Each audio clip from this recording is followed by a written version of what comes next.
అందరికీ నా నమస్కారాలు. ముందుగా తెలుగు భాష దినోత్సవ శుభాకాంక్షలు. నా పేరు రిషి. నేను ప్రతిభా పాఠశాలలో 3వ తరగతి చదువుతున్నాను. దేశ భాషలందు తెలుగు భాష లెస్స.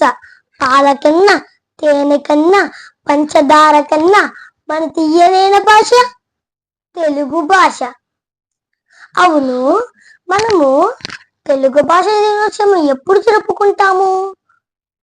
ఆగస్టు 29ని జరుపుకుంటాము. ఆ రోజునే ఎందుకు జరుపుకుంటాము?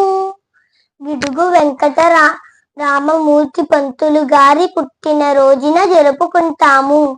ఆయన పుట్టినరోజునే ఎందుకు జరుపుకుంటాము?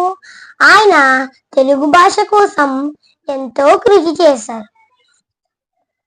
తెలుగు భాషని ఎక్కువగా ఆంధ్రప్రదేశ్, తెలంగాణలో ఎక్కువగా మాట్లాడతారు. అమృతం కంటే తీయనైన భాష మన తెలుగు భాష. ఈ కాలంలో అందరూ తెలుగు భాషని మర్చిపోతున్నారు. ఆంగ్లం నేర్చుకోవడం మంచిదే, మాతృభాష అయిన తెలుగు భాషని మర్చిపోవడం తప్పు. ఆంగ్లం అన్నం పెడతది, కానీ తెలుగు భాష పక్కన వాళ్ళకి కూడా పెడతది. ధన్యవాదాలు.